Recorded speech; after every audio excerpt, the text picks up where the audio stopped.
Hi friends, Lynn here. I'm going to make a video today about some vegan protein options because I have a friend who's joining me on this sugar-free cleanse. He's going to try to cut out meat, and so I want to inspire as much as I can.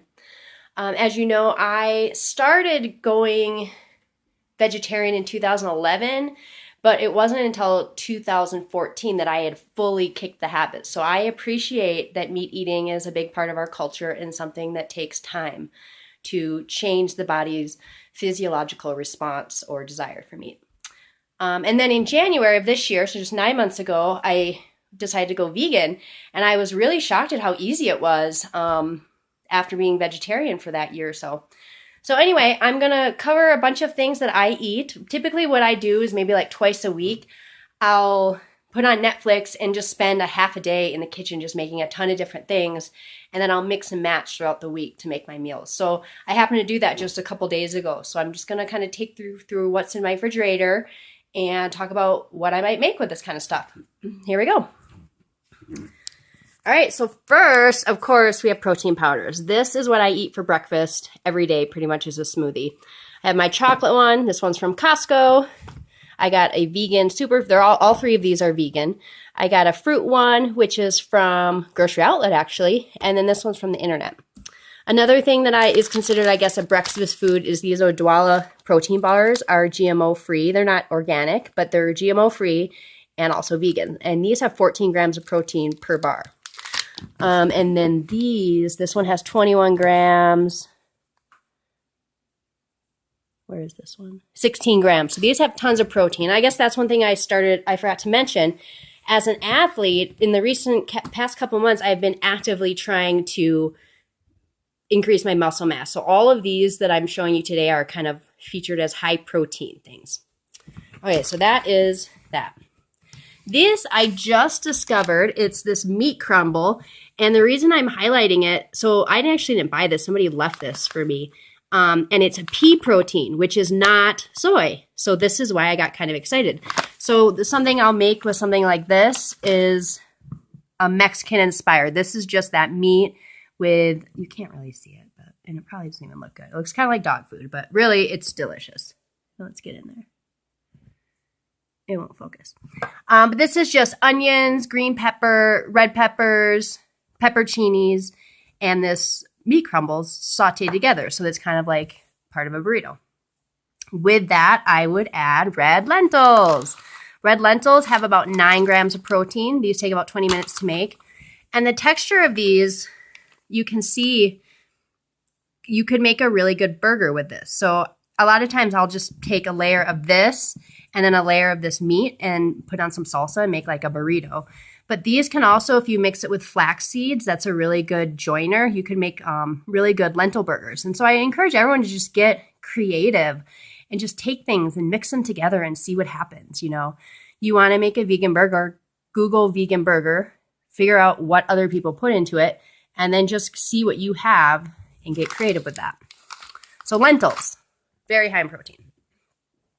Peas. So I used to not like peas, but I really like peas now. So I'll just take these peas and then I'll like mix them, sauteing with some vegetables and maybe one of my other meat substitutes and just make it like double protein. So peas, 9 grams protein. Okay, this dish is more of a complete dish rather than something I would mix with. So I don't eat a ton of tofu. I probably only eat tofu once a week. Or, you know, one dish a week, and then I won't maybe make a tofu dish for another week or two. But this is tofu and spinach and hemp hearts. And so hemp hearts are a really great source of protein, 10 grams of protein per serving. And then, of course, tofu. Any soy product, I highly recommend always making sure it's organic and GMO free because soy is one of our genetically modified foods in the United States. So always do organic tofu. And because of the way it can play with estrogen, I don't recommend eating tons of it. If you do not know what nutritional yeast is, you need to go get some. All I can say is the best thing ever. It's like, I mean, I don't know what it is, but it kind of tastes like cheese-ish. I love to put it on popcorn. I mean, you can put it on anything. You just sprinkle it, add it to any dish. I don't have the numbers, but it also is high in protein. And this is in this container of this ice cream that I used to love when I ate ice cream. But I don't eat dairy anymore, so sad. All right, pasta. So I love myself some spaghetti.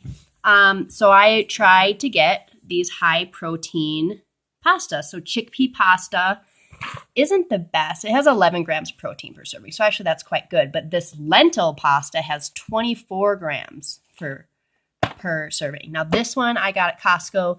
This one I just found at the grocery store and it happened to be on sale. And then when I make a sauce, typically I'll just take a marinara sauce of some sort and I'll dump it in, and then I'll add 1 or 2, maybe even 3 of these field roast sausages. These field roast sausages are the most amazing thing on the planet. Unfortunately, they're kind of expensive. A 4-pack can be anywhere from $5 to $7, but they were having them at the Costco in Salem, Oregon that I was getting them at, so I was eating those a huge part of my diet. But where I've recently moved, they don't have these at Costco anymore.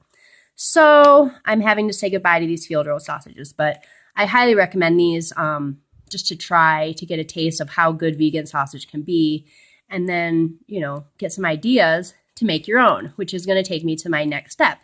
So the main ingredient in these sausages is vital wheat gluten. So if you have a gluten intolerance, unfortunately, this will not benefit you. But vital wheat gluten has an insane amount of protein. It's 29% protein per serving or per volume. So all it is powder. It's this flour. So when you make something with it, you mix it with water, maybe some soy sauce, some nutritional yeast, some flavoring, and then you can shape it.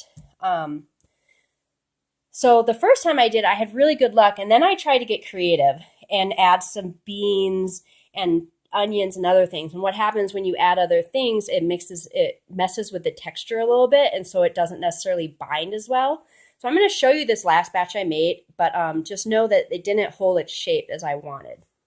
It tastes delicious though. So this was intended to be a burger, and what you do is you make the shape and then you boil it. But you can see what I had done is I had mixed it a little I put the flour in before I mixed the rest of the ingredients, so it just didn't get evenly distributed. But this, I mean, it looks like meat, and I'm telling you, it's just like the texture when you ate it. The first time I ate it, I was shocked. I really thought I was eating meat. So vital wheat gluten, get yourself some and just start playing around with it. And just to show you an example of what I'll do with this stuff, at one time this is my 3rd time making this, and I've been trying different every ways. So last time I was a little bit more successful in holding the meatball shape. And so I put a bunch of them in tomato sauce. Like I said, they also shape well into patties. I had one batch that shaped really well into patties, so I was buying hamburger buns and having straight up hamburgers. And then I might do something like this too, though, where it's just like rice and then some mushrooms and onions. And then I took that meat and I chopped it up. So it's more like a ground beef. But anyway, so yeah, I am a non-meat eater on a very high protein diet. And, I hope this video maybe gives you some ideas and inspires you to just try some things. I call everything in the kitchen just creative cooking. So for me, creative cooking is just like looking at what I have. Maybe I Google something online to get an idea, and then just take what I have and mixing it together and just trusting it's going to taste good, because your body knows what it wants. So get creative in the kitchen, and I hope this inspires you to, maybe you're going to not go vegetarian tomorrow, but maybe you'll be inspired to try a couple more vegetarian meals here and there. Maybe get down to 3 or 4 meat dishes a week and supplement in some of these other options if protein is a worry of yours. And let's uplift and shift the consciousness of this planet together. Love you. Mwah.